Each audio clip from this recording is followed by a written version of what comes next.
وہ غلام جس نے ہندوستان میں مسلم سلطنت کی بنیاد ڈالی، اپنے قبیلے سے بچھڑ کر دہلی کے تخت تک کیسے پہنچا، دریا دل اور دلیر مسلم حکمران کی داستان۔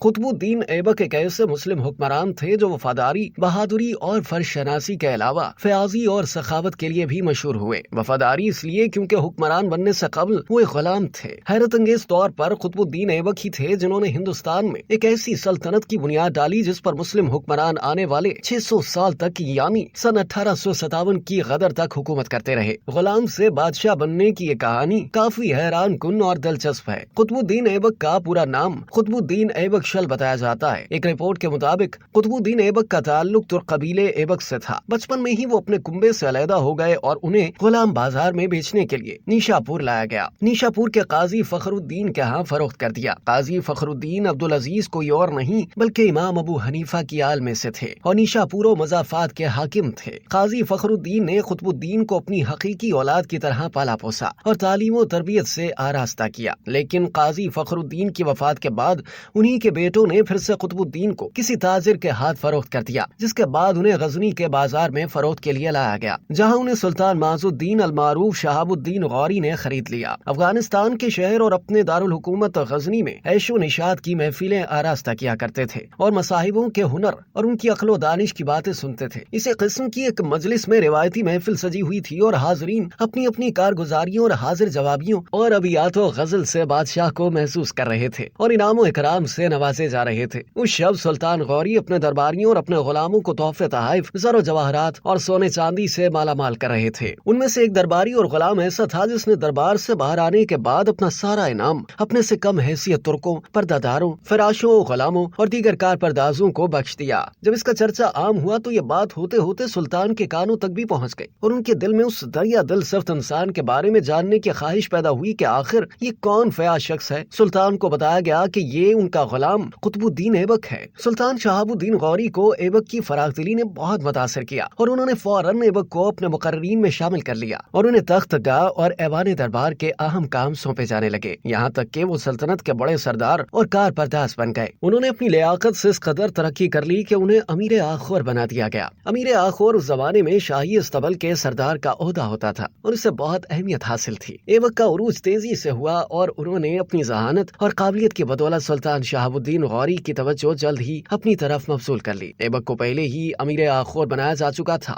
لیکن جب سلطان غوری نے ہندوستان کی جانب اپنی مہمات کا آغاز کیا تو ایبک نے ترائن کی دوسری جنگ میں اپنی جنگی صلاحیت کا مظاہرہ کیا، جس کی وجہ سے سلطان غوری کو فتح نصیب ہوئی اور انہیں دو اہم فوجی عہدوں کوہرام اور سمانہ کا کمانڈر بنایا گیا۔ ترائن کی پہلی جنگ میں تو محمد غوری کو شکست ہوئی تھی، لیکن دوسری جنگ کئی لحاظ سے فیصلہ کن رہی۔ اس جنگ سے برصغیر میں قطب الدین ایبک کے سیاسی کیریئر کا آغاز ہوا اور بالآخر وہ سن 1206 میں سلطان شہاب الدین غوری کی موت کے بعد دہلی کے تخت تک جا پہنچے۔ کہا جاتا ہے کہ سلطان شہاب الدین غوری کی اچانک موت کی وجہ سے وہ کسی کو اپنا جانشین مقرر نہیں کر سکے تھے۔ ان کی کوئی اولاد نریرہ بھی نہیں تھی، چنانچہ ان کی زندگی میں ان کا جو غلام جہاں جس اعلیٰ عہدے پر فائز تھا وہ وہاں کا حاکم بن بیٹھا، لیکن ایبک اپنی فراست اور سیاسی حکمت عملی کو استعمال کرتے ہوئے اصل جانشین کا عہدہ حاصل کرنے میں کامیاب ہو گئے۔ سلطان کے انتقال کے بعد ان کے 3 جانشینوں دہلی کے حاکم قطب الدین ایبک، ملتان کے حاکم ناصر الدین قباچہ اور غزنی کے حاکم تاج الدین یلدوس کے درمیان اقتدار کے لیے مقابلہ شروع ہو گیا۔ ان کا ایک چوتھا غلام بختیار خلجی تھا جو کہ اس رسہ کشی میں شامل نہیں ہوا اور وہ بہار اور بنگال کی طرف چلا گیا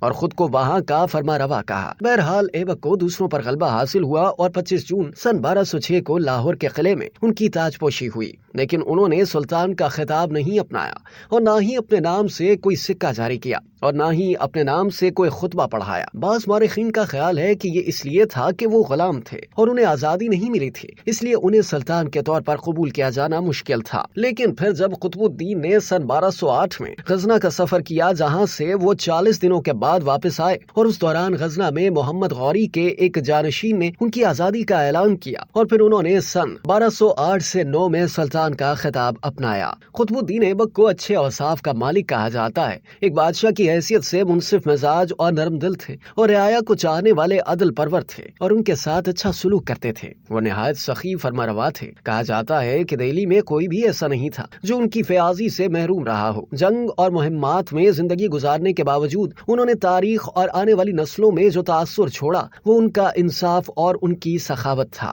یہ بھی کہا جاتا ہے کہ وہ حافظ قرآن تھے اور اتنے اچھے لہن میں قرآن کی تلاوت کرتے تھے کہ انہیں قرآن خان بھی کہا گیا۔ قطب الدین ایبک کو جوگان موجودہ دور کا کھیل پولو کھیلنے کا بہت شوق تھا۔ سن 1208 سے 9 میں سلطان بننے کے بعد ایبک کا زیادہ تر وقت لاہور میں گزرا اور موسم برسات کے بعد گلابی جاڑے کی آمد کے وقت نومبر میں ایک روز وہ اپنے بہادر جنگجوؤں اور سپاہ سالاروں کے ساتھ جوگان یعنی پولو کھیل رہے تھے کہ گھوڑے کی زین ٹوٹ گئی اور وہ زمین پر آ گرے۔ گھوڑا سلطان کے اوپر آ گرا۔ زین کے سامنے کا اوپر اٹھا ہوا حصہ قطب الدین کے سینے میں پیوست ہو گیا جس کے باعث ان کی موت واقع ہو گئی۔ سلطان قطب الدین ایبک کی تدفین لاہور میں ہی کر دی گئی۔